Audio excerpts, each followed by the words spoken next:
먹고 이를 닦던 4살 여자아이가 갑자기 쓰러져 숨졌는데 27살 난 친엄마의 지속적인 학대 사실이 드러나 충격을 주고 있습니다. 이 여름에 우리들의 가슴을 서늘케 하는 비정한 엄마들 얘기 나눠보겠습니다. 이호선 교수님, 이 아이 사망 당시 상황 어땠습니까? 너무 끔찍한 상황이고 이미 우리가 사건, 사고를 들으면서도 어떻게 이런 일이 가능하겠나 싶은 이런 사건이 지금 벌어졌는데요. 예. 이번에 사망한 아이는 지금 4살 박이 여자아이였고 이제 주양입니다. 이 친구가 지난 2일 날 이제 햄버거를 먹고 양치를 하다가 엄마인 추 씨가 옆에서 이렇게 지켜보다가 애가 갑자기 픽 쓰러진 거예요. 픽 쓰러졌으면 보통 엄마들은 깜짝 놀라서 병원에 옮겨야 되는 게 맞는데 그렇죠. 애한테 꾀병을 부린다 네가. 예. 그러면서 애 머리채를 잡고 바닥에 찍고 그리고 발로 머리, 얼굴, 배 이런 데를 다 걷어찬 겁니다. 그러니까 이 추 씨가 결국은 이제 애가 상태가 이상하니까 결국 119에 신고를 하고 직접 심폐소생술도 했어요. 그랬는데 119가 집에 도착했을 때 이미 주양은 사망한 상태였고요. 예. 실제 병원에서 뭐 나온 얘기를 들어보면은 온몸에 오래된 멍들이 굉장히 많았다 이런 얘기가 있는 걸 보면 네. 실제 그 상황에서 이게 처음 있었던 일이었을까라는 의문을 지울 수가 없죠. 네, 이 친엄마 추 씨라고 합니다. 이 아이를 어떻게 지속적으로 학대를 한 거예요? 뭐 막대기도 등장을 한다면서요? 그러니까 이제 아이 상태에 대해서 이제 바로 이제 국과수에서 이제 확인을 하니까 예. 머리에서도 뇌출혈 흔적, 그러니까 이제 때렸다는 거죠. 그리고 머리 안에서도 멍이 있고 다리 부분에도 여러 가지 멍들이 있는데 차마 진짜 언론에서 이해하기 힘들 만큼 어떤 그 화상 자국입니다. 그러니까 쉽게 말해서 라이터나 담배로 이렇게 어린아이에게 일정 부분 가해를 가한, 학대를 가한 그런 어떤 상처들이 보이고 그냥 팔다리에서는 뭐 수많은 어떤 그 멍들이 보이기 때문에 예. 그냥 단순한 일회적인 어떤 폭행이 아니라 지금까지 계속 지속적으로 그리고 이 직전에 사실 이 어린아이에게 그러니까 20여 시간 동안 아무것도 먹이질 않았습니다. 먹이지 않은 상태에서 햄버거를 하나 주니까 이 어린아이가 얼마나 자기가 살기 위해서 먹다가 그렇게 어떻게 목에 약간 질식적인 어떤 상태가 있어서 쓰러졌음에도 불구하고 이렇게 배와 머리를 때리고 있는 어머니를 보면 네. 참 세상이 이렇게까지 무서워질 수 있구나라는 생각을 합니다. 그러니까 45cm 길이의 몽둥이와 그리고 이 철제로 만들어진 옷걸이로 아이를 때렸다고 합니다.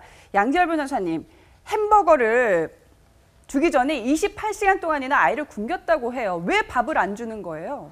28시간 있었으면 저러도 목에 매여서 밥을 못 먹었을 것 같아요. 예. 그러니까 얼마나 허겁지겁 먹어서 체했겠어요. 근데 예. 이유가 네. 같이 이제 비정한 엄마의 동거인과 뭐 여행을 가고 그랬던 모양이에요. 아빠는 없고요. 예, 아빠는 없고.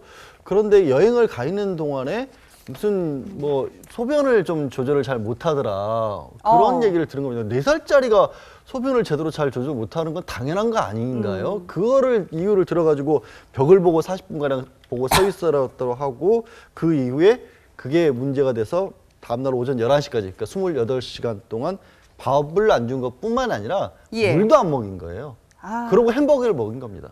참 친엄마가 아니라 뭐 악마라고 해도 과언이 아닐 것 같은데 지금 이 숨진 주양의 시신을 부검한 병원 측에서는 여러 가지 수상쩍은 상처들이 많이 발견이 됐고 그리고 목욕도 얼마나 안 시켰으면 몸에서 악취가 날 정도라고 증언을 했습니다.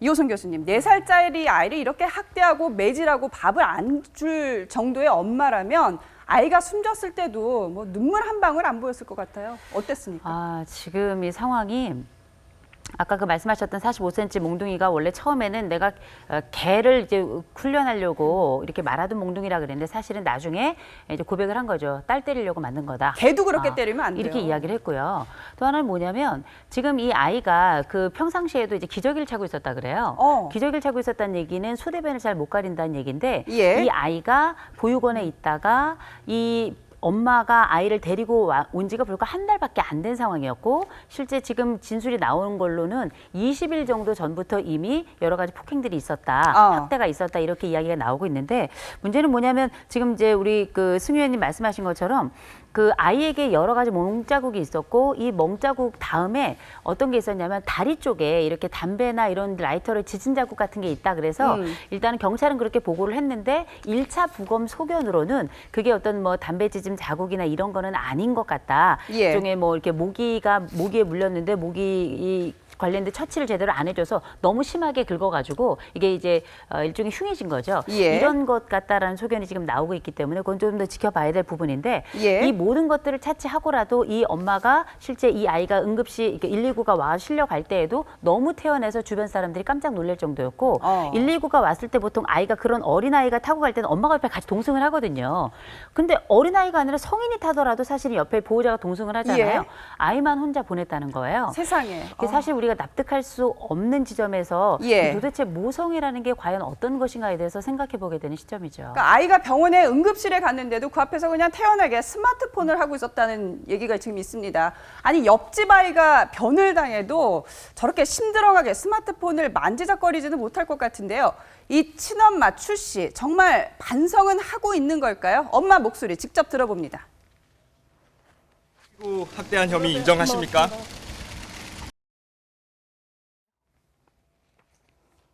왜 때리셨어요? 잘못했다는 말밖에 할 말 없습니다. 딸한테 하고 싶은 말 있으십니까?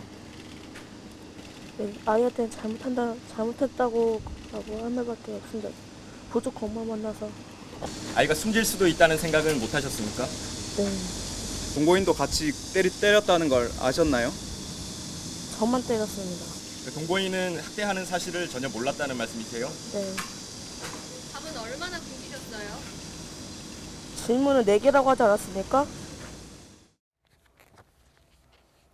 질문은 4개라고 하지 않았습니까? 정말 앙칼질 목소리로 취재진에게 따지는 목소리에서 정말 뭐 반성의 기미는커녕 굉장히 뭐 본인이 피해자인 것 같은 그런 심정까지 느껴지는데요, 승현님. 근데 이 아이가 보육원에 있었다가 이 친엄마가 한 달 전에 아이를 데리고 왔다고 해요. 도대체 이 모녀는 어떠한 사연이 있었던 건가요? 이제 2012년에 이제 태어난 이 주양입니다. 지금 이제 그 사망한 주양인데 이제 그의 부모들이 이제 이혼을 했습니다. 2012년에 이혼을 하고 예. 그때 이제 할머니가 이제 이 저 어린아이를 맡아서 키우게 되는데 이 할머니가 이제 갑자기 아프기 시작했는 올해 4월부터 이제 인천에 있는 한 보육원에 이제 어린아이 주양이 맡겨지게 됩니다. 예. 맡겨진 상태에서 이제 7월 초에 엄마 출 씨가 이제 찾아왔는 거죠. 그래서 찾아와서 내가 엄마다, 내가 예. 엄마니까 내가 딸을 찾아가겠다라고 하면서 그때는 되게 이렇게 독특한 반, 이거 지금과 전혀 상반된 반응을 보입니다. 정말 수녀님에게 정말 고맙다. 예. 나의 딸을 키워줘 정말 고맙다. 울면서 그렇게 고맙다는 그 울음을 터뜨렸는데 예. 이제 그러다가 10일째 되는 날부터 이제 이렇게 이틀에 한 번꼴씩 이렇게 이틀에 한 번꼴로 어린아이에게 이제 주양에게 폭행을 시작하게 되는 거죠. 네, 양지열 변호사님.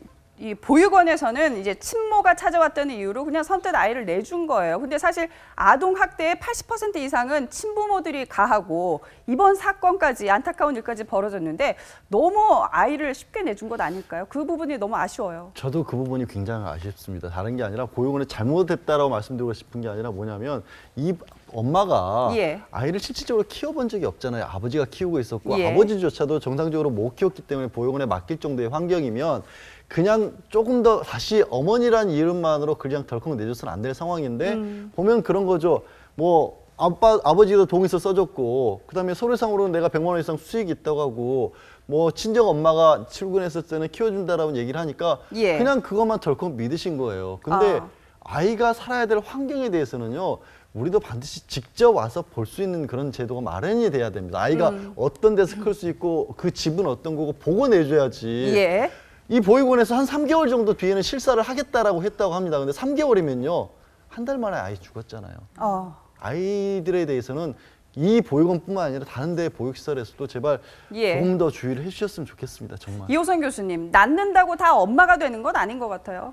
우리가 이제 심리학 쪽에서는 모성애를 본능이라고 하진 않습니다. 이제 우리가 이제 양육이라고 하는 것 자체가 선택이기 때문에 사실 엄마가 되지 않는 것보다 엄마가 되는 게 어려운 일이에요. 그러나 기꺼이 엄마가 되었다면 이 부분에 대해서 사람이기 때문에 갖게 되는 그 독특한 선택, 그 선택의 아름다움을 우리가 모성애라는 이름을 붙이는 건데요. 예. 엄마가 부족한 경우가 많아요. 그리고 엄마가 잔인한 경우도 많고요. 그러니까 말씀하신 것처럼 80% 이상의 학대가 친부모를 통해서 발생한다라고 하는 건데 부족한 엄마들은 교육해야 되고요. 부족한 예. 아버지들 당연히 교육해야 되고 그리고 학대를 받는 아이들이 있다면 이 아이들은 스스로 이 학대를 벗어날 수가 없잖아요. 이때는 제도가 도와주는 방법밖에 없습니다. 그렇군요. 교육도 함께 하면서 시설도 확충해 가면서 실제 아까 양 변호사님 말씀하신 것처럼 그냥 무조건 친부모면 보육원보다는 더 나을 것이다 이렇게 생각할 것이 아니라 정말 그들이 인격적으로나 환경적으로 조건이 되고 준비가 되어 있는가에 대한 철저한 그 그 살펴보는 과정, 조사 네. 이런 것들도 매우 중요할 겁니다. 그렇군요.